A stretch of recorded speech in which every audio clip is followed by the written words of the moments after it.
हात धुन्छौ र साबुन पानीले धुन्छु नि कति बेला धुन्छौ र छिनछिनमै धुन्छु नि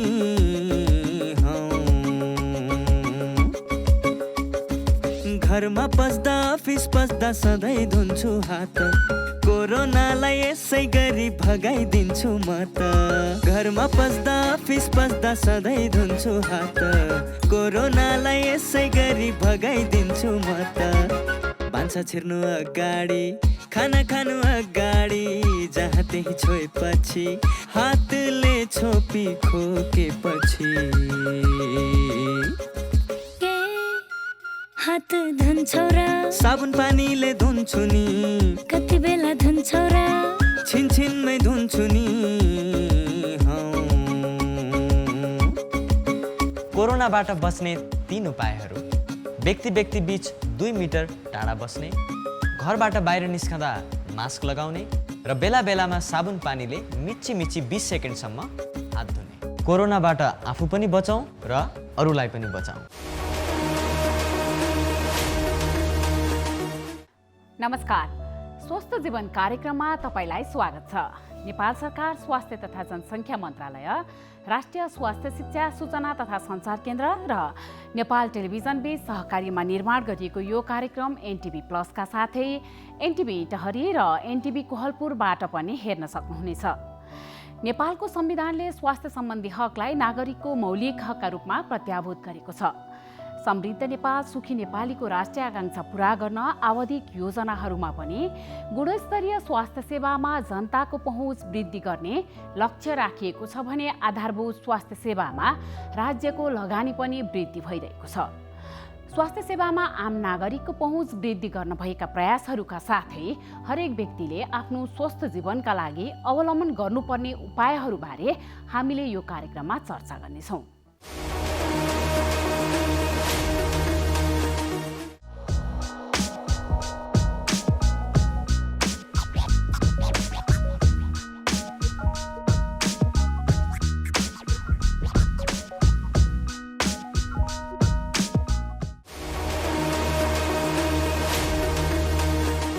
कोरोना भाइरस संक्रमणको गति पुनः बढ्न थालेको छ। पछिल्ला 2 सातादेखि संक्रमण दर बढ्न थालेको हो। केही सातासम्म 3-4% अडेको संक्रमण दर अहिले ह्वात्तै बढ्दै गएको छ। कोरोना संक्रमणको दर र संख्या बिस्तारै उकालो लाग्दैछ, तर मानिसहरू अझै पनि निष्फिक्री हिँड्न भने छाडेका छैनन्। अन्य देशको अवस्था देखेर सतर्कता र तयारीमा बस्न र कोरोनाबाट बच्न सबैले जनस्वास्थ्यका मापदण्डहरू पालना गर्न विज्ञहरूले आग्रह गरेका छन्। आज हामीले कोरोना भाइरस संक्रमणको अवस्थाबारे रिपोर्ट प्रस्तुत गर्नेछौँ। झन्डै 1 साता धुवाँ र धुलोको तुवालोले ढाकिएको राजधानीले बुधबारको वर्षासँगै केही राहत पाएको छ। जनस्वास्थ्यका लागि घातक मानिने स्तरमा उक्लेको प्रदूषणको पारो घटेको छ, तर पनि वायु प्रदूषण अस्वस्थकर तहमै रहेको छ। वायु प्रदूषणका तत्कालीन र दीर्घकालीन असरबारे विशेषज्ञसँग स्वास्थ्य संवाद प्रस्तुत गर्नेछौँ। स्वस्थ जीवनशैलीका लागि ध्यान दिनुपर्ने कुराहरूबारे एकजना विशेषज्ञको सुझाव पनि हामीसँग हुनेछ। सुरुमा यो विशेष रिपोर्ट।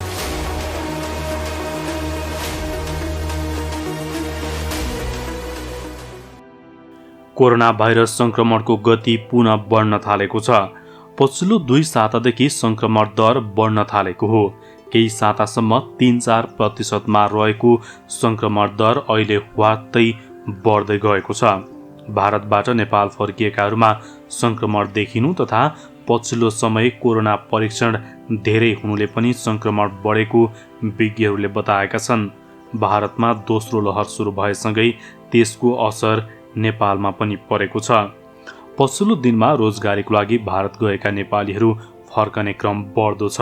स्वास्थ्य तथा जनसङ्ख्या मन्त्रालयको तथ्याङ्क अनुसार सबैभन्दा बढी काठमाडौँमा सक्रिय संक्रमित छन्। नेपालमा पछिल्लो 1 सातामा कोरोना भाइरसका नयाँ थपिने संक्रमित 40%ले वृद्धि भएको छ।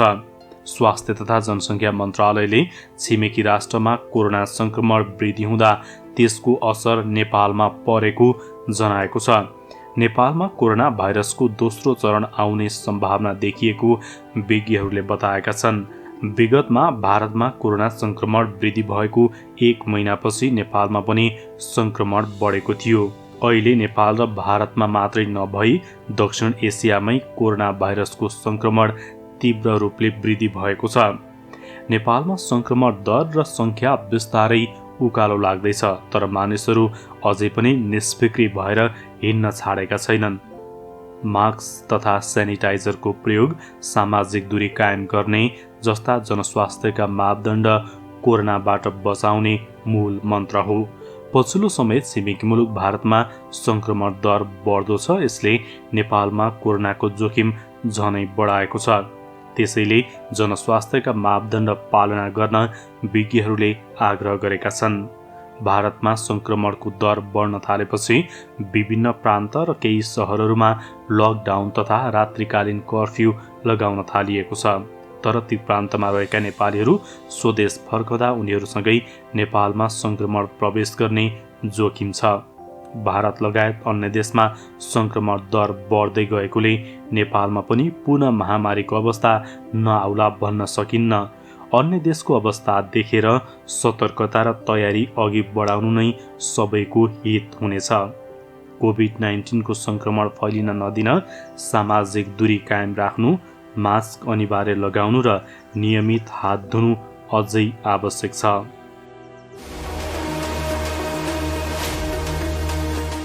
कोरोना भाइरस महामारीको अवस्थामा सुरक्षित गर्भावस्था। गर्भावस्था एक विशेष अवस्था हो, चाहे कोरोना भाइरस कोभिड-19 महामारीको बेला नै किन नहोस्। विपद वा सामान्य अवस्था जे भए तापनि गर्भवती तथा उनको गर्भमा रहेको बच्चालाई विशेष हेरचाह र स्याहार चाहिन्छ। गर्भवतीमा पनि कोरोना भाइरसको संक्रमण हुन सक्छ। त्यसैले कोभिड-19 का लक्षणका साथै गर्भावस्थामा देखिन सक्ने खतराका लक्षणहरूबारे जानकारी राखौं। गर्भावस्थामा देखिने खतराका लक्षणहरू: टाउको साह्रै दुख्नु, आँखा तिरमिराएर धमिलो देखिनु, हात तथा मुख सुनिनु, हात खुट्टा अरुरो भई काँप छुट्नु वा मुर्छा पर्नु, कडासित तल्लो पेट दुख्नु, योनिबाट रगत वा पानी बग्नु। यी मध्ये कुनै पनि खतराका लक्षणहरू देखा पर्ने बित्तिकै तुरुन्तै नजिकैको स्वास्थ्य संस्थामा जाँच्न लैजानु पर्दछ। नियमित गर्भवती जाँच तथा खतराका लक्षणको समयमै पहिचान गरी गर्भावस्थालाई सुरक्षित बनाऊ। कोभिड-19 सम्बन्धी कुनै पनि जिज्ञासा वा परामर्श चाहिएमा पैसा नलाग्ने कल सेन्टर 1115 वा 1133 मा सम्पर्क गरौँ।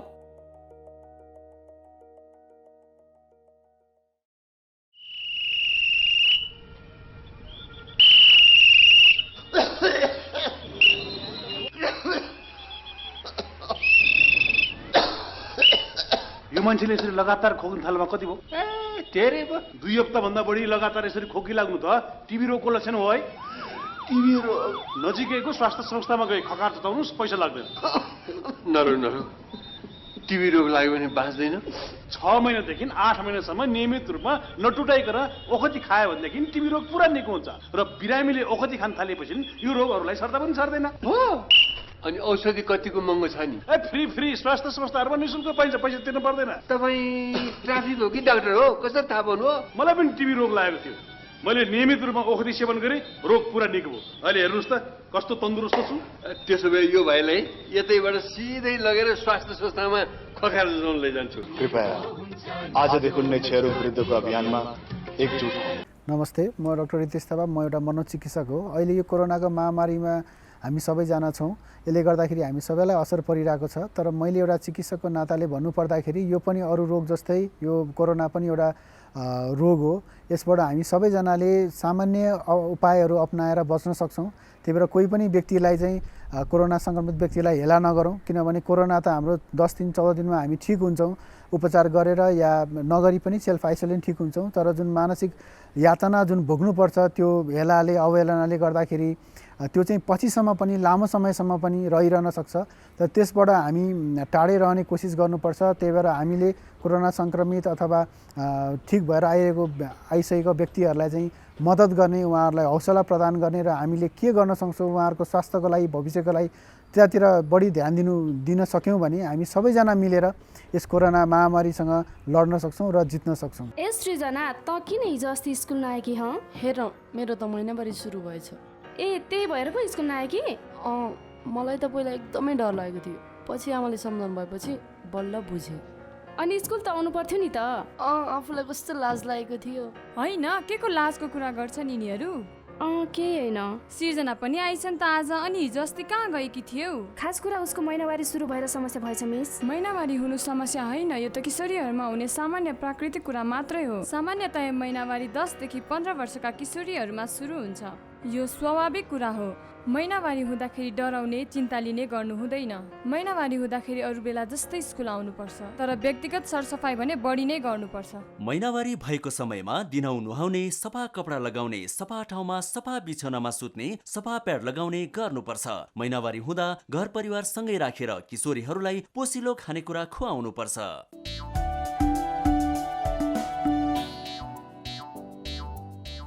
नमस्ते दाजु भाउजू। नमस्कार। कताबाट अस्पतालमा? कसलाई के भयो र?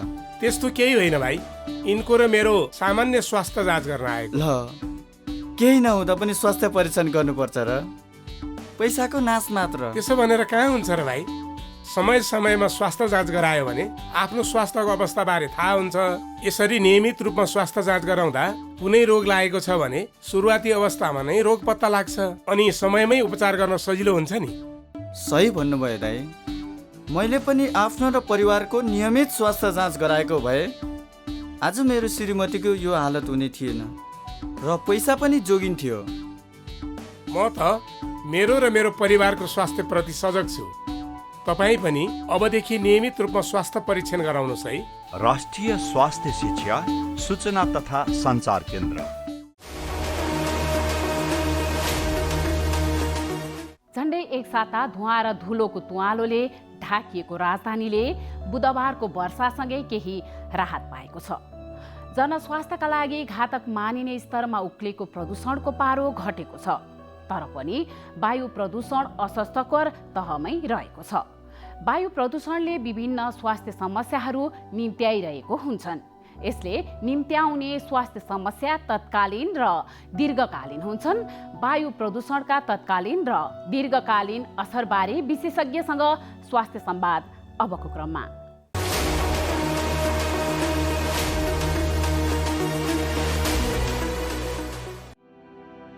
झन्डै एक साता धुवाँ र धुलोको तुहालोले ढाकिएको राजधानीले बुधबारको वर्षासँगै केही राहत पाएको छ। जनस्वास्थ्यको लागि घातक मानिने स्तरमा उक्लेको प्रदूषणको पारो घटेको छ, तर पनि वायु प्रदूषण अस्वास्थ्यकर तहमै रहेको छ। वायु प्रदूषणले विभिन्न स्वास्थ्य समस्याहरू निम्त्याइरहेको हुन्छ। यसले निम्त्याउने स्वास्थ्य समस्या तत्कालीन र दीर्घकालीन हुन्छन्। अहिले वायु प्रदूषणको अवस्था विश्व स्वास्थ्य सङ्गठनले तोकेको मापदण्डभन्दा निकै खराब छ। विश्व स्वास्थ्य सङ्गठनका अनुसार वायु प्रदूषणले विश्वभर प्रति वर्ष लगभग 30 लाख मानिसको अकालमा मृत्यु हुने गर्दछ। प्रदूषणले छाती, घाँटी, फोक्सो र नाक सम्बन्धी विभिन्न सङ्क्रमण हुने जोखिम बढाउँछ।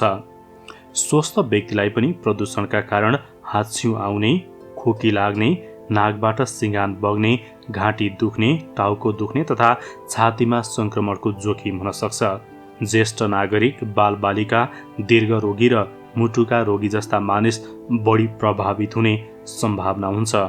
वायु प्रदूषणको तत्कालीन र दीर्घकालीन असर र उपचारबारे हामीले फिजिसियन डाक्टर कुन्दन सिंह कार्कीसँग संवाद गरेका छौँ। अब अलिकति त हो, जुन अहिले वायु प्रदूषण बढ्दै गएको छ, अघिल्लो 3 दिनमा पनि अलिकति अनहेल्दी लेभलमै अथवा हेजार्डस लेभलमै गएको छ, जुनको मापन हामीले एयर क्वालिटी इन्डेक्स भन्छौँ, त्यसको अनुसार गर्छौँ। एउटा अलिकति त्यसको सर्ट टर्म इफेक्ट भनेको नाकमा अप्ठ्यारो हुने, हाच्छिउँ आउने, घाँटी खसखस गर्ने, सुक्खा खोकी लाग्ने, अलिकति पसिना आएको जस्तो हुने, टाउको दुखेको, आँखा पोलेको जस्तो हुने, एउटा त्यो भयो। अर्को चाहिँ यो सँगसँगै एउटा सिजनल कुराहरूको पनि आउँछ र कतिपय बिरामी सास फेर्न गाह्रो भयो, सुक्खा खोकी लाग्यो भनेको अब अहिले फेरि दोस्रो लहर आउँछ कि आउँदैन भन्ने त कसैलाई थाहा छैन। यो सँगसँगै यो लक्षणहरूलाई कोभिडसँग पनि हामीले जोड्न चाहिँ सकिन्छ। त्यो सबै वायु प्रदूषणलाई नै मात्रै भनेर एकातिर कोभिड बढिरहेको छिमेकी राष्ट्र भारतमा अरू यहाँ त्यो लक्षण देखिएपछि त्यही हो कि भन्ने पनि एउटा त्यो पनि सतर्क रहनु। जस्तै उदाहरणको लागि मैले खोप लगाएँ होइन, सास फेर्न मलाई पनि गाह्रो भएको थियो केही दिन अगाडि। पछि खोप लगाएको व्यक्तिहरूमा पनि त्यो हुनसक्छ, सम्भावना रहन्छ। खोप लगाएको पनि केही व्यक्तिहरूमा फेरि कोभिड सङ्क्रमण भएको भेटिएको छ, त्यो हुँदैन भन्ने होइन। त्यसकारणले खोप लगाए पश्चात पनि हामीले जुन नियमित गर्ने ह्यान्ड सेनिटाइजेसन, मास्क लाउने, सोसल डिस्टेन्स मेन्टेन गर्ने अझै पनि त्यो गरेर हेर्दा राम्रो होला। भारतमा गरेकोमा 10,000मा ऱ्यान्डम फेरि भेरिएन्ट टेस्ट गरेको थियो, जुनमा बेलायती भेरिएन्ट, साउथ अफ्रिकन भेरिएन्ट र यो ब्राजिल भेरिएन्ट 700 चान्समा देखेको छ ऱ्यान्डमली गरेको। छिमेकी राष्ट्रमा यति नजिक आइसकेपछि हाम्रो देशमा आउँदैन भन्न सकिँदैन, किनभने हाम्रो ओपन बोर्डर छ, ट्राभल भइरहेको हुन्छ टु एन्ड फ्रो। त्यो कारणले गर्दाखेरि भ्याक्सिन लगाएकोलाई हुँदैन नै भन्ने कतै पनि लेखेको छैन। भनेपछि सम्भावना त कोरोनाको पनि भयो, पोल्युसनको पनि भयो, जुन पनि हुन सक्यो। कोरोनाको कुरा हामीले धेरै गऱ्यौँ, कोरोनाको विषयमा हामी सतर्क रहनुपर्छ भन्ने कुरा आइरहेको छ। आज अलिकति पोल्युसनको कुरा बढी गरौँ न। अहिले जुन पोल्युसन बढिरहेको छ नि काठमाडौँमा विशेष गरी होइन, काठमाडौँ उपत्यका लगायत केही सहरी क्षेत्रहरूमा बढेको छ होइन, यसको कारण चाहिँ खास कारण चाहिँ के रहेछ? खास कारण अब यो विशेष गरी वायु प्रदूषण भन्नाले कुनै पनि फिजिकल, केमिकल अथवा बायोलोजिकल तत्त्वहरू जुन अब कल कारखानाहरू, इन्डस्ट्रिजहरू, पावर प्लान्ट, स्मेल्टर्स, गाडीबाट आउने यो भेहिकलको इमिसनहरू, डढेलो लाग्ने जुन हावा, यो पोलेन फुलहरूको त्यो उड्छ, त्यो सबैले मिलेर बनाउने कुराले गर्दाखेरि वायु प्रदूषण भन्छ। अघि मैले भनिहालेँ एयर क्वालिटी इन्डेक्स मापनको हिसाबमा 0 देखि 500सम्म यसलाई बाँडिन्छ। 300 भन्दा माथि चाहिँ सबैको लागि अनहेल्दी भन्छ, हेजार्डस भन्छ होइन। 150 देखि 200मा चाहिँ केही निश्चित ग्रुप सेन्सिटिभ पिपलहरू, बच्चाहरू, बुढो मान्छेहरू, दीर्घरोगी, मुटु फुक्सोहरूको लागि चाहिँ अलिकति बचेर बस्नुपर्ने हुन्छ। अब यसमा विशेष गरी विभिन्न तत्त्वहरू, एउटा पार्टिकुलेट म्याटर भन्छ जुन 10 माइक्रोमिटरभन्दा सानो हुन्छ, त्यो फोक्सोभित्र गएर निस्किन अलिक गाह्रै हुन्छ। त्योभन्दा सानो 2.5 को पार्टिकुलेट म्याटर भन्छ, त्यो अझ डिस्टल एयरवेज, हावा भरिने फोक्सोको थैलीहरू जसलाई हामीले एल्भियोलाई भन्छौँ, त्यसमा गएर बस्ने गर्ने हुन्छ। अर्को अल्ट्राफाइन पार्टिकल्स भन्छ। त्यो सँगसँगै अरू विभिन्न तत्त्व जुन सल्फर डाइअक्साइडहरू आउँछ, अझ सहरमा गाडी जहाँ धेरै हुन्छ त्यहाँ नाइट्रोजन डाइअक्साइडहरू भन्छ। यो सबैले गर्दाखेरि हुने गर्छ। अरू लिड, कार्बन मोनोक्साइड अनि पोलिसाइक्लिक एरोमेटिक हाइड्रोकार्बन्स भन्छ। जस्तै अब सहरी क्षेत्रकै कुरा गर्दा पनि गाउँतिर भन्दा सहरतिर बढी त हुने नै भयो, देखिने नै भयो। यहाँले भनेको कुरा बढी सहरमै हुन्छन् होइन, तर काठमाडौँ उपत्यका चाहिँ बढी पीडित देखियो क्या? कि यहाँ चाहिँ त्यसको फ्लो बढी भएरै हो कि अरू कुनै कारणहरू छ कि मान्छेहरू बढी भएर हो कि? अब एउटा त सेन्ट्रलाइज डेभलपमेन्ट छ, हाम्रो सबै कुरा प्रायः सेन्ट्रलाइज छ। मुख्य कामहरू विद्यालयहरू, क्याम्पसहरू, हस्पिटलहरू सबै ठुल्ठुलो यहाँ छ। सहरीकरण यहीँ भइरहेछ। मोटर भेहिकलको चाप एकदम धेरै छ। त्यो कारणले गर्दाखेरि पनि हो। अब कन्स्ट्रक्सनको कामहरू जताततै भइरहेछ, डोजरहरू चलि नै रहेछन्, धुलो उडि नै रहेछन्। अहिले केही दिन यता डढेलो लाग्न पनि एकदम धेरै भइरहेको छ। त्यो सबै कारणले गर्दाखेरि मानिसहरूमा पनि अलिकति अब कोरोनाको भए पनि हराएको, मुभमेन्ट पनि धेरै भएको, त्यो हिसाबले पनि सबै कारणले गर्दाखेरि एक रूपमा गर्दाखेरि प्रदूषण बढेको जस्तो लाग्छ मलाई। यो यसले दीर्घकालमा पनि कुनै असर गर्छ कि या त्यो रोगहरू हामीले यो समय भित्र्याउँछ कि या अहिले यो पोल्युसन हटेपछि यी समस्या समाधान भएर जान्छन्? यसको लङ टर्म इफेक्ट चाहिँ के हुन्छ? यस्तै रूपमा 300 भन्दा माथि नै एयर क्वालिटी इन्डेक्स रहँदै गऱ्यो भने एउटा हामीले अघि सर्ट टर्मको कुरा गऱ्यौँ।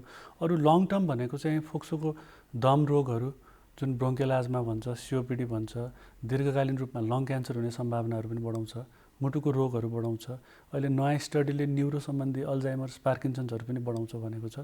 र अलिकति मैले अब कोरोनाको कुरा नगरे पनि यसमा जोड दिइहालेँ, यसले चाहिँ शरीरको जुन इम्युनिटी लड्न सक्ने क्षमता हुन्छ, त्यो हेल्पर सेल्सहरू यिनीहरूलाई पनि असर गरेर भाइरल इन्फेक्सन गराउन सक्ने सम्भावना अलिकति बढी भएको पनि देखिएको छ। भनेपछि हामीले दुवै एङ्गलबाट बढी बच्नु जरुरी भयो, किनभने कोरोनाले आक्रमण गर्न सक्ने सम्भावना बढी हुने भयो। हजुर, निश्चित रूपमा हाम्रो इम्युनिटी पावर कम गराउँछ यसले। इम्युनिटी पावर पनि कम गराउँछ। यसले पहिल्यै नै प्रदूषणको कारणले गर्दाखेरि शरीरमा हावा जाने नलीहरूको ब्रोङ्को कन्स्ट्रक्सन गराउन सक्छ। त्यहाँको जुन नर्मल सिलियाहरू हुन्छ त्यसलाई बिगार्न सक्छ। त्यहाँभित्र मेडिकल भाषामा इन्फ्लेमेसन भन्छ, त्यो बढाउने भयो। त्यो सँगसँगै पहिले नै फोक्सो अलिकति कमजोर स्थितिमा कुनै पनि रोग लाग्दाखेरि अलिकति गाह्रो त हुने नै भयो। कोही व्यक्ति कोरोना सङ्क्रमित अलरेडी छ भने त्यो व्यक्तिलाई त यो इन्भाइरोमेन्टले झन् धेरै असर गर्ने भयो। हजुर हजुर, झन् गाह्रो हुने भयो। कोही व्यक्तिलाई कोरोना छ भने पनि गाह्रो भयो। पोस्ट कोभिड सिक्वेले भएको बिरामीहरूको लागि पनि यो झन् धेरै गाह्रो हुने भयो। त्यो हुँदा त त्यो रोगसँग लड्ने क्षमता बढिसकेको हुनुपर्ने, कम गाह्रो हुनुपर्ने होइन र यस्तो हेर्दाखेरि त? होइन, वायु प्रदूषणको यसले 150 देखि 200 मात्रैमा दीर्घ रोगीहरूलाई असर गर्ने हो, कोभिडकोहरूलाई असर गर्ने हो। 300 देखि त सामान्य रूपमा हेल्दी मान्छेहरूलाई पनि यसले असर गर्छ। अब यसबाट बच्न के गर्ने त? जस्तै अब हामीले यो पोल्युसनै कम गर्न त अहिले सक्दैनौँ, त्यसलाई त कि पानी पर्नु पऱ्यो कि हावाहुरी आउनु पऱ्यो होइन। लङ टर्मको लागि त गाडीहरू कम गुडाउन सकिएला, त्यो पोलिसीको कुरा भयो होइन। यतिखेर मान्छेले आफू बच्न, आफ्नो परिवारलाई बचाउन के गर्ने? अब हामीले यसमा एउटा गर्न सक्ने पर्सनल कुरा हुन्छ, एउटा पोलिसी मेकिङ अथवा ठुलो स्केलमा गर्न सक्ने कुरा हुन्छ। अब इन्डिभिजुअल लेभलमा अथवा पर्सनल लेभलमा गर्ने भनेको त अब सकेसम्म अति आवश्यक काम नपरिकन जब एयर क्वालिटी इन्डेक्स 300 भन्दा माथि जान्छ सकेसम्म बाहिर ननिस्किने। यस्तो बेलामा कस्तो हुन्छ भन्दाखेरि तपाईँले बाहिर निस्केर एक्सर्साइजहरू गर्दाखेरि तपाईँको श्वास प्रश्वास बढ्छ, रेस्पिरेटरी रेट भन्छ, त्यो बढ्दाखेरि त्यसले झन् नराम्रो गर्छ। एक्सर्साइज गरेको बेलामा लामो सास लिनुपर्ने टेन्डेन्सी हुन्छ, त्यो गर्दाखेरि झन् डिस्टल एयरवेज भन्छ, भित्रको फोक्सोको सानो सानो ठाउँसम्ममा पनि यो पार्टिकुलेट म्याटरहरू गएर बस्ने सम्भावना हुन्छ। त्यसकारण यस्तो बेलामा भिगोरस एक्सर्साइजहरू, बाहिर एक्सर्साइज गर्ने कामहरू नगर्ने। अब भन्न त N95 मास्कहरू, 3M मास्कहरू, इभन सर्जिकल मास्कले पनि यो पार्टिकुलेट म्याटरहरूबाट जोगाउँछ भन्छ। अब यो मास्क लगाएर हिँड्दाखेरि यसले कोभिडलाई पनि बचाउने भयो, एयर पल्युसनबाट पनि अलिकति केही हुने भयो। त्यो सँगसँगै अब ठुलो स्केलमा गर्न सकिने भनेको अब जस्तै बाहिर गर्छन् जोर बिजोर प्रणालीहरू गर्न सकिन्छ। अब इन्जिन, गाडीको इन्जिनहरू, अब यो लङ टर्ममा गर्नुपर्ने कुराहरू हो। गाडीको इन्जिनहरू, अब ग्यासोलिनहरूमा लिडहरूको प्रयोग नगर्ने, त्यो कुराहरू गर्न सकिन्छ। भनेपछि यहाँले अघि सुरुमै भने जस्तै हामीले बच्नको लागि चाहिँ कोरोनाबाट बच्न जे गरिन्थ्यो अलमोस्ट कुराहरू त्यही नै छ। हजुर, मास्क लगाउने, सकेसम्म बाहिर नहिँड्ने, एक्सर्साइज नगर्ने। हजुर, एक्सर्साइज बाहिर नगर्ने होइन। हजुर, यो टाइममा हामीले खानपानमा चाहिँ कसरी ध्यान दिनुपर्छ? सकेसम्म अब धुम्रपान त जहिले पनि त्यो नगरेकै राम्रो हो, किनभने यो आउटडोर पल्युसनको मात्रै कुरा होइन, इन्डोर पल्युसन पनि एउटा एक्टिभ स्मोकिङ हुन्छ, एउटा प्यासिभ स्मोकिङ हुन्छ, आफूले खाएको धुवाले अरूलाई गर्ने। इन्डोर पल्युसनको मुख्य कारण केमिकल एजेन्टहरू सँगसँगै, कन्स्ट्रक्सन मेटेरियल सँगसँगै, पेन्ट्सहरू सँगसँगै यो पनि एउटा आउने नै गर्दछ। त्यो बाहेक अरू त विशेष यही साधारणतया यही यस्तै कुराहरू नै ध्यान दिनु पऱ्यो है। एउटा कुरा नि डाक्टर साहब, जस्तै हामीले यो कुरामा ध्यान दियौँ भने अहिलेको एयर पोल्युसनबाट बच्न सक्छौँ भनिरहेछौँ होइन। हजुर, तर मास्कको प्रयोग गर्ने कुरा छ नि। हजुर, मास्क पनि विभिन्न खालका हुन्छन्। हजुर, होइन, तीमध्ये कोरोनालाई नै प्रयोग गर्ने मास्क सर्जिकल मास्क सबभन्दा राम्रो भन्ने कुरा आएको छ होइन। हजुर, त्यही नै हो कि यसमा पनि मास्कको पनि कुनै फरक छ यसमा? अब विशेष गरी जुन N95 मास्क भन्छ, PM मास्कहरू भन्छ, 3M मास्कहरू भन्छ, त्यो विशेष गरी त्यसबाट जोगाउनलाई मद्दत गर्छ भन्छ। तर त्यो नै लगाउनु पर्छ भन्ने छैन, किनभने त्यसमा अलिकति एयर टाइट हुन्छ, बाहिर हिँड्दाखेरि श्वासमा बढ्न सक्ने, सास फेर्न गाह्रो हुने गर्छ। तपाईँले सही तरिकाले प्रयोग गर्नुभयो भने सर्जिकल मास्क नै पनि काफी छ। काफी छ है। जस्तै N90 मास्क त त्यो कति ठाउँ त प्रयोग गर्न दिएको पनि छैन। हजुर, आफूबाट अरूमा चाहिँ सर्ने भयो। हजुर, फिल्टर भएको मास्कमा चाहिँ हामीले प्रयोग नगर्नु नै भन्छौँ, किनभने त्यसले हजुरलाई जोगाउँछ तर हजुरले फेरेको सास बाहिर जाने हुनाले त्यो लगाइयो भने पनि त्यसको बाहिर अर्को एउटा सर्जिकल मास्क लगाउनु पर्ने हुन्छ। फेरि अर्को बाहिर लगाउने हजुरले, हजुर, त्यो हिसाबले सर्जिकल मास्क गर्दा बेटर होला। जस्तै यहाँले कुरा गर्दाखेरि बारम्बार यो एयर पोल्युसन इन्डेक्स भन्ने वर्ड्स प्रयोग गरिरहनु भएको थियो। हजुर, हजुर, जस्तै एयर पोल्युसनको मात्रा कति छ, त्यसले त्यसमा भर पर्छ, बाहिर हिँड्न मिल्ने नमिल्ने होइन। अनि केलाई पोल्युसन भन्ने केलाई नभने त्यो इन्डेक्सको कुरा गर्नुभयो। त्यो इन्डेक्स के छ, कसरी हेर्ने भने त आम मानिसलाई थाहा हुँदैन। उहाँले कसरी पत्ता लगाउने, मैले यति पोल्युसनमा हिँड्नु मिल्छ, यतिमा मिल्दैन भन्ने कुरा पत्ता लगाउने आइडिया के हो? उहाँले कि गुगलतिर हेरेर त्यो इन्डेक्स नै पत्ता लगाउनु पऱ्यो कि या अरू कुनै उपाय पनि छ पत्ता लगाउने? अब स्मग हुँदाखेरि हजुरको भिजिबिलिटी भन्छ नि, कति देखिने, तुवालो भन्छौँ हामीले नेपालीमा, एक किसिमले स्मग भन्छ। त्यो तुवालो र फग दुइटा, यो फग र त्यो स्मोक दुइटै मिसिँदाखेरि यो जुन देखिन्छ, हजुरको भिजिबिलिटी कम भएको, बाहिर निस्किँदाखेरि आँखाहरू पोल्छ, जिउहरू चिलाउँछ, छालाहरू रातो हुन्छ, नाक घाँटी अप्ठ्यारो कराउने बेलामा चाहिँ सकेसम्म ननिस्केकै राम्रो हुन्छ साधारण मानिसको लागि। जेनरली बुझ्ने चाहिँ भिजिबिलिटी एउटा महत्त्वपूर्ण हजुर भिजिबिलिटी एउटा महत्त्वपूर्ण कुरा। पढे लेखेको मान्छेले गुगल गरेर त्यो हेर्न सकिन्छ 300 भन्दा माथि भेटेको बेलामा, अथवा साधारण रङ पनि हुन्छ त्यसमा। ए हजुर ग्रिन भनेको राम्रो, येलो भनेको त्योभन्दा अझ नराम्रो, त्यसपछि अरेन्ज आउँछ, त्यसपछि रेड आउँछ, अनि पर्पल आउँछ, अनि मरुन आउँछ। मरुन भनेको सबैभन्दा खतरनाक। ए हजुर हजुरले सकेसम्म रेडमा ननिस्केकै राम्रो, पर्पल र मरुनमा चाहिँ अलिकति खतरा। त्यो भनेको त्यो रङ भनेको कहाँ? त्यो पनि हजुरले गुगल गरेर खोजेर त्यो अनुसार हेर्न सकिन्छ। त्यसमा चाहिँ नम्बर नहेरिकन रङ हेर्न पनि मिल्छ। रङ हेर्न हजुर साधारणतया चाहिँ भिजिबिलिटी र अलिकति बाहिर छ भने अब समाचारहरूमा पनि भनि नै रहनु भएको हुन्छ। हजुरहरूले पनि ठुलो योगदान गर्नुहुन्छ त्यसमा। सुन्ने पत्रिका पढ्ने मान्छेलाई त यतिकै पनि थाहा हुने भयो। मुख्य कुरा चाहिँ हेलचेक नै गर्नु भएन। हजुर होइन हजुर ठिकै छ, हिँड्ने भाषा भन्न हिँड्नु भएन त्यो पनि। डाक्टर साहब यहाँ त छाती रोग विशेषज्ञ हुनुहुन्छ होइन, श्वास प्रश्वास सम्बन्धी रोगको कुराहरू यहाँले हेर्नुहुन्छ, त्यही भएर आज हामी यो कुराकानी गरिरहेका छौँ। यहाँको प्र्याक्टिस पनि त्यही छ, अध्ययन पनि त्यही छ। अहिले पछिल्लो समयमा यहाँलाई यस्ता प्रश्न धेरै पनि आउने गर्छ होला, फर्मली इन्फर्मली। यो छाती रोगकै कुरा गर्दाखेरि हामीले सहरी क्षेत्रको कुरा बढी गऱ्यौँ, अनि अहिलेको पोल्युसनको कुरा गऱ्यौँ। अलिकति ग्रामीण क्षेत्रको कुरा गरौँ न। जस्तै गाउँघरमा जहाँ दाउरा बालिन्छ, आगो फुकिन्छ होइन, कतै कतै गुइठा भन्छ नि, त्यो गोबरको गुइठा तराईतिर त्यो पनि बाल्ने चलन छ होइन। हो त्यस्तो ठाउँमा त्यसरी धुवामा बस्दाखेरि, धुवामा खाना पकाउँदा, आगो बाल्दा त्यसले के असर गर्छ र कसरी बच्ने भन्ने कुरा पनि गरौँ। हजुर हजुरले एकदम राम्रो सान्दर्भिक प्रश्न गर्नुभयो। अब यसमा के छ भने सहरमा बसेर जुन चुरोटै नखाने मान्छेहरूलाई पनि दम हुन सक्ने सम्भावना एउटा त्यो देखियो। ग्रामीणमा पनि चुरोटै नखाइकन जुन आगो बालेर काम गरिन्छ, जुन मट्टितेलको कामहरू गरिन्छ, यसबाट पनि झ्यालढोका भए पनि यसले निश्चित रूपमा हजुरलाई नोक्सानी गराउने, दमहरू गराउने सम्भावना हुन्छ। अझ हजुरले झ्यालढोका बन्द गरेर कन्फाइन्ड स्पेसमा गर्दाखेरि अझै नराम्रो हुने हुन्छ।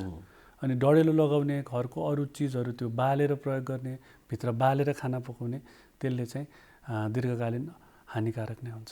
त्यसले कस्ता रोगहरू निम्त्याउन सक्छ भन्ने हामीसँग त्यस्तो रोगहरूको पनि लिस्ट छ कुनै? हजुर यसले विशेष गरी त्यही दम, क्यान्सर, जुन यो वायु प्रदूषणले गर्छ, जुन चुरोट धुम्रपानले गर्छ, यसले पनि लगभग त्यही किसिमको रोगहरू, मुटुको रोगहरू त्यस्तै नै रोगहरू निम्त्याउँछ। अब डाक्टर साहबले, विज्ञले भन्ने गर्नुहुन्छ सकेसम्म त्यस्तो धेरै नगरौँ, त्यसमा धेरै नबसौँ, बस्नै परे झ्यालढोका खोलौँ भन्नुहुन्छ। तर कसैलाई बाध्यता छ बस्नै पर्ने होइन, उहाँले चाहिँ कसरी सावधानी अपनाउने? बस्नै पर्ने छ भने खाना त्यसमा पकाउनै छ, नपकाइ सुगै छैन, हजुर उहाँले के गर्ने? अब त्यसको लागि के उपायहरू होला नि, सेकेन्डरी उपायहरू के हुन सक्छ? अब सकेसम्म खुल्ला ठाउँमा गर्दाखेरि राम्रो होला। अब बाध्यतामै त अब त्यसमा विशेष केही गर्न सक्यो, सकेसम्म खुल्ला ठाउँमा अथवा झ्याल खोलेर गर्नु पर्यो है। हजुर अरू चाहिँ उपाय त्यसको अरू केही छैन? अरू त केही उपाय भएन। हजुर हजुर अलिकति अब यो वायु प्रदूषणकै कुरा गर्दाखेरि अहिले पछिल्लो समयमा जुन प्रदूषणले गर्दा समस्या देखिरहेका छन् र त्यसले असर पारिरहेका छन्, त्यो कतै कोरोना हो कि जस्तो पनि लाग्छ, कतै यो प्रदूषणले हो कि जस्तो पनि लाग्छ भनेर हामीले बारम्बार अहिले कुराकानी गरिरहेका छौँ होइन। यहाँहरूको हस्पिटलमा यहाँहरू जहाँ प्र्याक्टिस गर्नुहुन्छ त्यहाँ चाहिँ कस्ता बिरामीहरू बढी आउनुहुन्छ? कोरोना भएका बढी आउनुहुन्छ कि या यो प्रदूषणले असर गरेका बिरामी बढी आउनुहुन्छ? अहिलेको सिनारियो के छ अहिलेको? त्यो अहिलेको हेर्दाखेरि लगभग उस्तै नै होला है, उस्तै नै होला। अब लक्षणको आधारमा मात्रै कुनै बिरामीलाई क्याटेगोराइज गरेर यो वायु प्रदूषणले अथवा यो दमको कारणले भन्न अलिकति गाह्रै, अथवा कोभिडको कारणले भन्न अलिकति गाह्रै हुन्छ।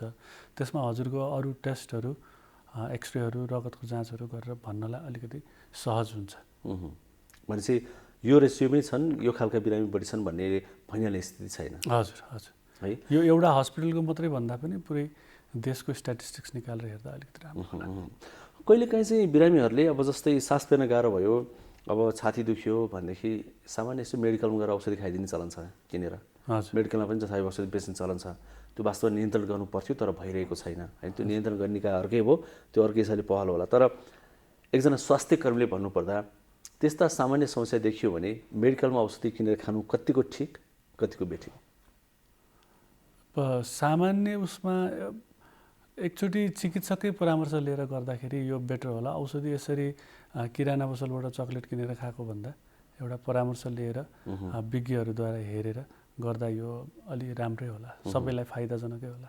के हुन्छ भने जस्तै औषधि बेच्ने मान्छे त दिनदिनै औषधि बेचिरहेकै छ, अधिकांश त्यहाँ फार्मेसी पढेका मान्छेहरू हुन्छन् भनेपछि औषधिको विषयमा उनीहरूलाई पनि नलेज भइहाल्छ नि।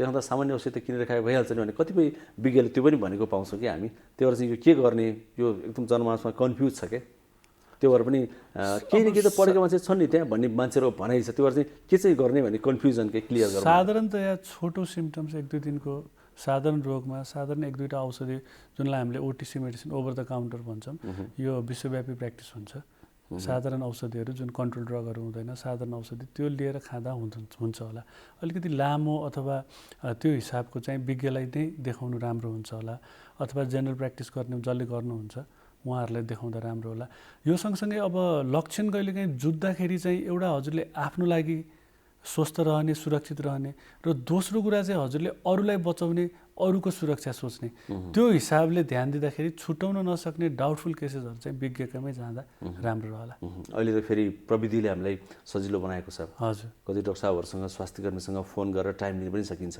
हजुर हैन त्यो पनि छ हैन अलिकति अब यो समसामयिक कुरा गर्दा गर्दै यो कोरोनाको पनि कुरा गरौँ अहिले जुन दोस्रो चरणको कोरोना डिफ्रेन्ट खालको कोरोना भाइरस पनि आइरहेछ भनेर भनिन्छ र सङ्क्रमितहरूको सङ्ख्या बढी पनि रहेको छ भारतमा त 60-70 हजारको सङ्ख्यामा भेटिन्छन् हरेक दिन हैन यो दोस्रो चरणको बढेको कोरोना चाहिँ के खालको कोरोना हो यो भारतमा गर्दाखेरि जुन 10,000 जनाको उनीहरूले ऱ्यान्डम स्याम्पलिङ गर्दाखेरि 3 किसिमको भेरिएन्टहरू भेटेको देखियो बेलायतको साउथ अफ्रिकाको ब्राजिलको हामी ओपन बोर्डर पोलिसीमा छौँ ट्राभल यता र उता भइ नै रहन्छ त्यो हिसाबले हामी यो जुन भेरिएन्ट भन्छ यो 3 किसिमको भेरिएन्टको जोखिममा छौँ हामी अब त्यो हिसाबले दोस्रो लहर आयो भने सङ्क्रमण बढ्ने सम्भावना पनि धेरै हुन्छ र यो पुरानो खालको जुन वुहान स्ट्रेन भन्दा अलिकति कडा खालको पनि छ चाँडै यसले फैलाउन पनि देखिन्छ डब्ल्युएचओको प्रमुखले भर्खरै हिजो अस्ति मात्रै कता के भन्नुभएको छ नि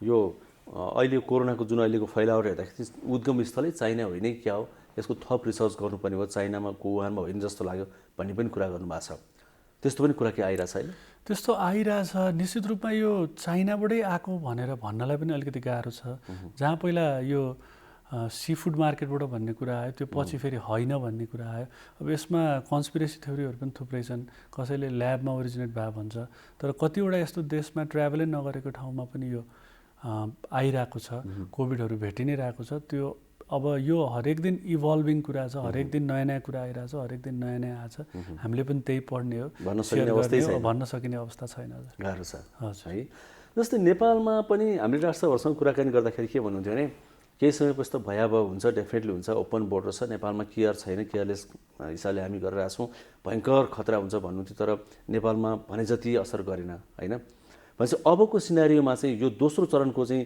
के छ भने जति असर त्यस्तै नै नगर्ने हुनसक्छ कि या होइन डेफिनेटली नै आउँछ हामीले केयर गरेनौँ भनेदेखि यो के गर्ने भन्ने कन्फ्युजन अझै पनि छ क्या होइन पहिला जस्तै सामान्य जान्छ पहिला पनि त्यसै भन्थे भन्ने मान्छेहरू छ क्या त्यसमा चाहिँ के छ यहाँहरूको अनुमान र राय के छ अहिले सुरुमा मानिसमा एकदमै धेरै डर थियो जुन हाम्रो सुरुमा लकडाउन भयो चैतका अति नै उ थियो अब अहिले मानिसहरूमा डर पनि हराएको देखियो लापरवाही पनि एकदम बढ्दै गएको छ यो केही पनि हुँदैन रहेछ सामान्य रहेछ ठिक हुन्छ भन्ने देख्नुहुन्छ अधिकांश मान्छेले हस्पिटलमा चिकित्सक नर्सहरूले कसरी गरिरहनु भएको छ बिरामीलाई कस्तो भइरहेछ जो बिरामी अथवा जसको परिवारलाई भएको छ र जसले हेरिरहनु भएको छ त्यो कुरा उहाँहरूलाई भन्दा बढी कसैलाई थाहा छैन होला यो भयावहकै हुनसक्छ फेरि दोस्रो लहर आयो भने है हामीले केयर गर्नु लापरवाही गर्नु हुने स्थिति छैन कोभिडको ट्रान्समिसन हुने एकदमै धेरै सम्भावित ठाउँहरूमध्ये अस्पताल पनि एक हो हजुर जहाँ यहाँहरू डे टु डे काम गर्नुहुन्छ अनेक खालका बिरामीहरू त्यहाँ आउनुहुन्छ उहाँहरूको टेस्ट हुन्छ होइन पत्ता लगाउन्जेलसम्म टेस्ट नहुन्जेलसम्म त कोभिडको पेसेन्ट को होइन थाहा हुँदैन त्यसमा ट्रान्समिसन भइरहेको हुनसक्छ होइन अहिले हस्पिटलहरूले कसरी सुरक्षा अपनाइरहेछन् र हस्पिटल जान ढुक्कले सक्ने अवस्था छ कि छैन हस्पिटलहरूमा पहिल्यैदेखि नै यो बाहिरै राखेर हात धुने स्क्रिनिङ गर्ने अब आजकल त्यो सबै त चलि नै रहेको छ सकेसम्म डिस्टेन्स मेन्टेन गर्ने पनि भएकै छ अब जो स्वास्थ्य कर्मीहरू हुनुहुन्छ उहाँहरूले सावधानी आफ्नो डरले पनि निश्चित रूपमा गर्नुहुन्छ र अरूलाई सुरक्षित राख्ने हिसाबले पनि उहाँहरूले सावधानी अपनाउनु नै हुन्छ अब कुनै स्वास्थ्य समस्या गम्भीर समस्या आए जानलाई डराउनु पर्दैन गम्भीर समस्यामा साधारण कुराको लागि त्यस्तो तर सावधानी त आफैले पनि अपनाउनु पर्छ हैन अब डाक्टर साहब हामी कुराकानीको अन्तिममा छौँ हैन एकजना छाती रोग विज्ञको हिसाबले यहाँले चाहिँ जुन प्र्याक्टिस गरिरहनु भएको छ, जुन बिरामीहरू देखिरहनु भएको छ, जुन पढिरहनु भएको छ होइन, अहिलेको समयमा कोरोना प्लस यो प्रदूषण दुवैबाट बच्नको लागि आम जनमानसमा यहाँ चाहिँ कसरी सन्देश दिनुहुन्छ, के गरौँ भन्न चाहनुहुन्छ? हुन त हामीले यो कुराहरू अलिअलि बिचमा आइरहेको छ, त्यसलाई जिस्टमा समराइज गर्दाखेरि यहाँको सुझाव के छ? जिस्टमा म त्यही दुईटैको कमन कुरा 3टा कुरा भन्छु। मास्क लाउने, काम नपरिकन बाहिर ननिस्किने, अहिले केही समयलाई बाहिर एक्सर्साइज नगर्ने, आफ्नो नियमित औषधिहरूको सेवन गर्ने, सुरक्षित राख्ने, आफू सुरक्षित रहने, अरूलाई पनि सुरक्षित। हजुर,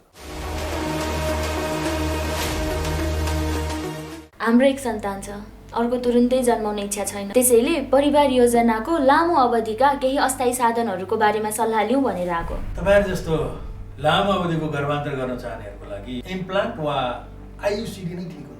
अनि यो इम्प्लान्ट आयुसिडी कहाँ कसरी प्रयोग गरिन्छ, कति समय काम गर्छ होला? इम्प्लान्ट चाहिँ महिलाहरूको पाखुराको छाला मुनि राख्ने र यो एक पटक राखेपछि 5 वर्षसम्म गर्भ रहँदैन। अनि आयुसिडी नि?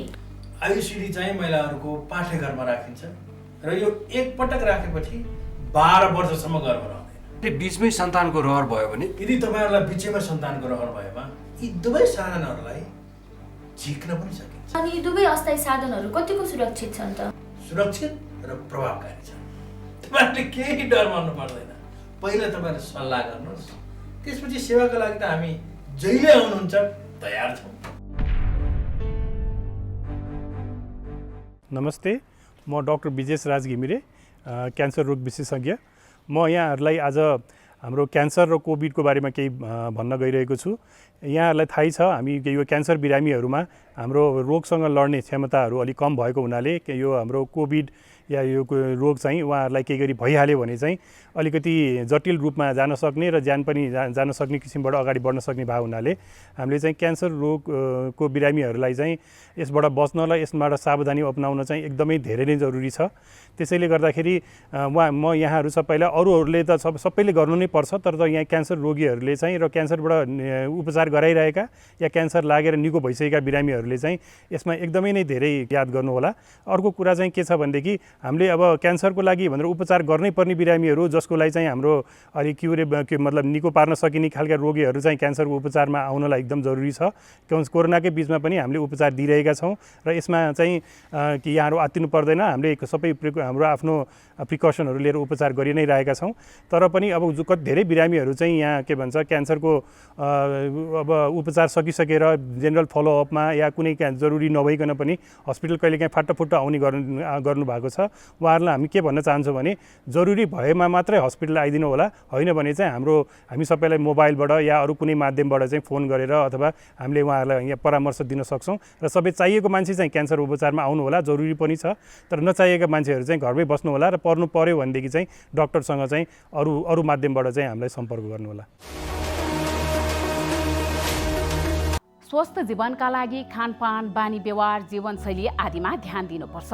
यदि यी सबै कुराको सही रूपमा पालना भयो भने हाम्रो जीवनमा सकारात्मक प्रभाव पर्छ र हामी स्वस्थकर जीवनयापन गर्न सक्छौँ। सफल जीवनको मूल आधार पनि स्वस्थ शरीर नै हो। अव्यवस्थित दिनचर्याले हाम्रो स्वास्थ्यमा प्रतिकूल असर पारिरहेको हुन्छ। स्वस्थ जीवनका लागि ध्यान दिनुपर्ने कुराहरूबारे एकजना विज्ञको सुझाव अबको क्रममा।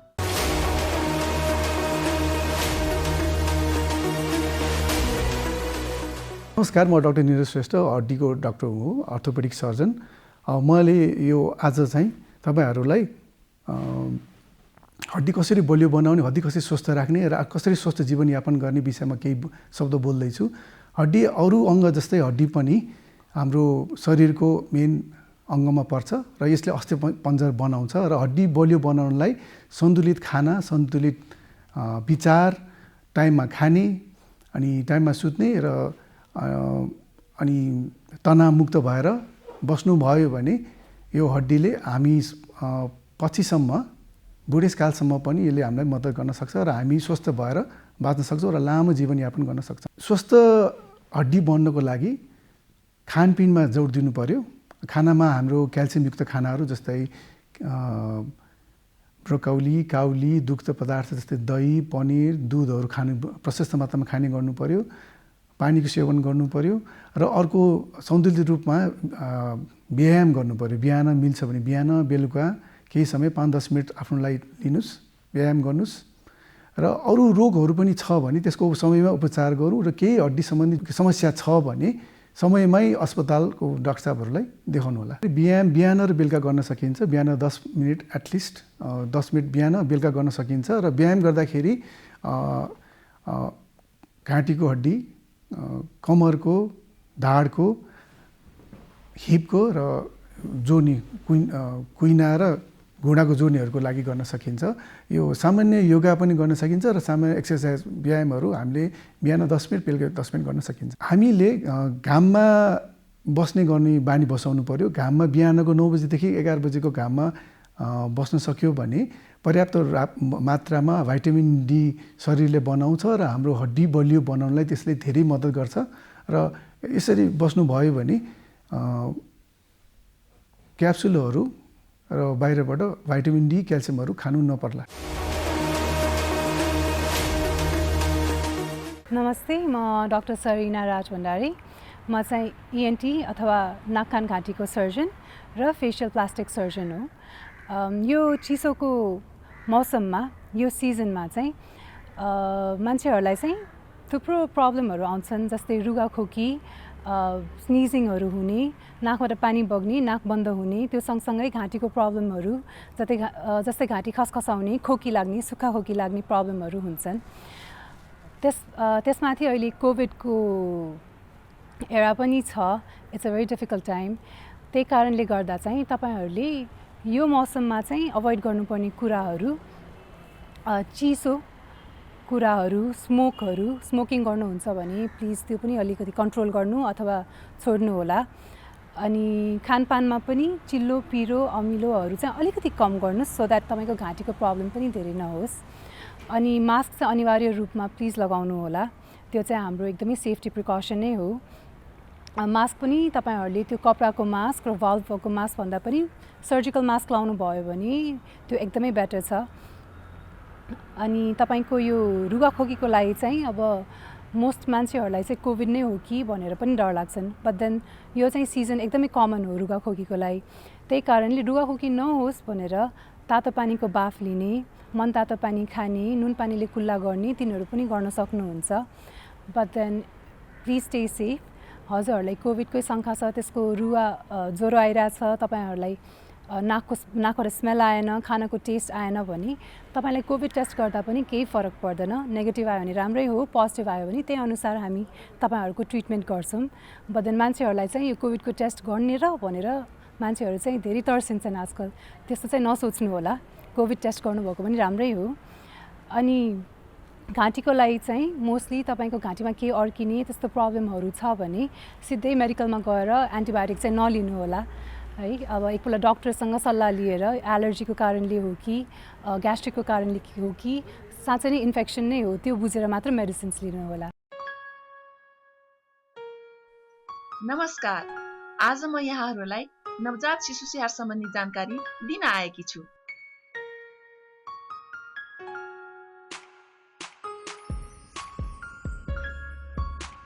शिशु जन्मेको 1 घण्टाभित्र आमाको बिगौती दुध खुवाउनु पर्छ। शिशुलाई 6 महिनासम्म पूर्ण स्तनपान गराउनुपर्छ। आमाको दुधमा शिशुलाई चाहिने जति पानी भएको हुनाले पानी पनि खुवाउनु पर्दैन। बालबालिकालाई 2 वर्षसम्म पूरा खानाको सँगसँगै आमाको दुध पनि खुवाउनु पर्छ। शिशुले चाहेको जुनसुकै बेला पनि स्तनपान गराउनु पर्छ। कम्तीमा पनि दिनमा 10-12 पटक खुवाउनु पर्छ। शिशुलाई जन्मेको 24 घण्टापछि मात्र नुहाउनु पर्छ र नुहाउँदा पनि मनतातो पानीले नुहाई तुरन्त सफा, नरम र उभानो कपडाले राम्रोसँग पुछी न्यानो गरी राख्नुपर्छ। शिशुको नाभि सधैँ सफा र सुक्खा राख्नुपर्छ।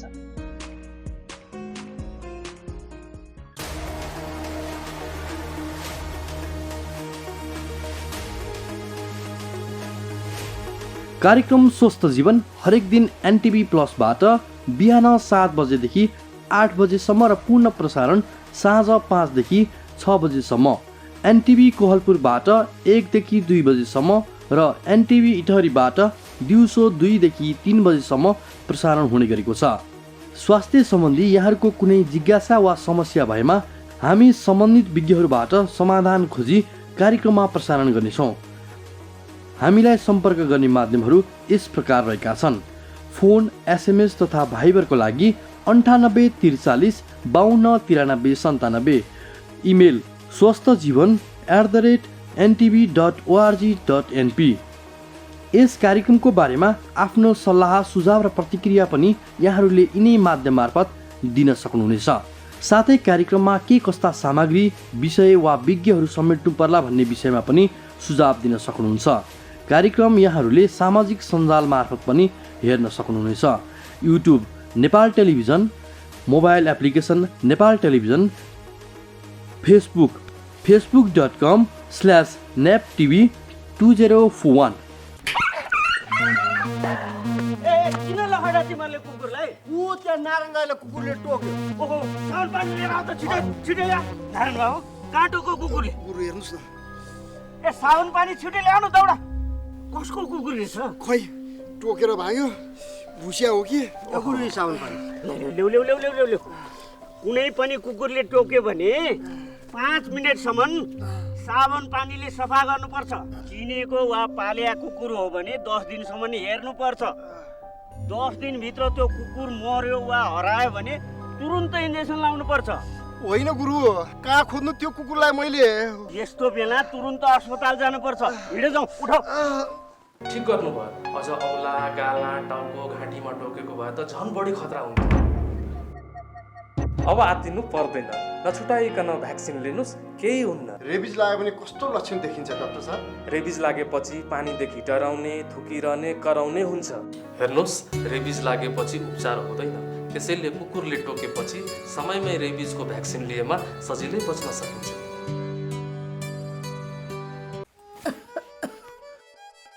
काकी, कता हिँड्नु भएको?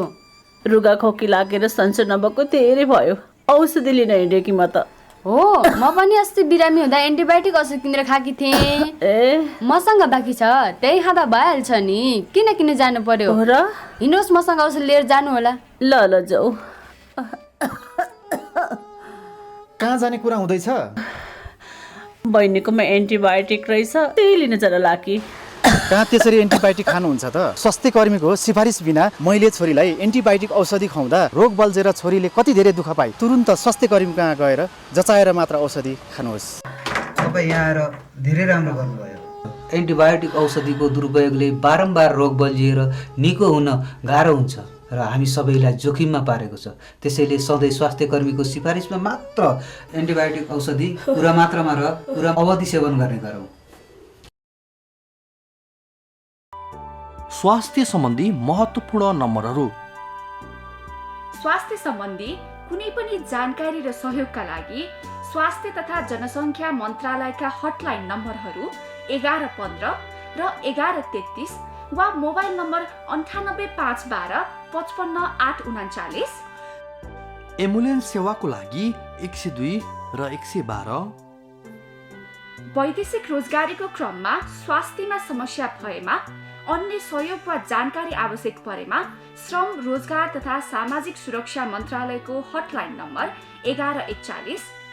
शान्ति, सुरक्षा र अन्य सहयोगका लागि नेपाल प्रहरीको नम्बर 100। सशस्त्र प्रहरी बलको नम्बर 1114। रगत आवश्यक परेमा ब्लड बैंकको नम्बर 01 42 25 344। अब भने हामी कार्यक्रमको अन्त्यतिर आइपुगिसकेका छौँ। कोरोना भाइरस संक्रमणको गति पुनः बढ्न थालेको छ। पछिल्ला 2 सातादेखि संक्रमण दर बढ्न थालेको हो। केही सातासम्म 3-4% अडेको संक्रमण दर अहिले ह्वात्तै बढ्दै गएको छ। कोरोना संक्रमणको दर र संख्या बिस्तारै उकालो लाग्दैछ, तर मानिसहरू अझै पनि निष्फिक्री हिँड्न भने छाडेका छैनन्। अन्य देशको अवस्था देखेर सतर्कता र तयारीमा बस्न र कोरोनाबाट बच्न सबैले जनस्वास्थ्यका मापदण्डहरू पालना गर्नलाई विज्ञहरूले आग्रह गरेका छन्। आज हामीले कोरोना भाइरस संक्रमणको अवस्थाबारे रिपोर्ट प्रस्तुत गर्यौं।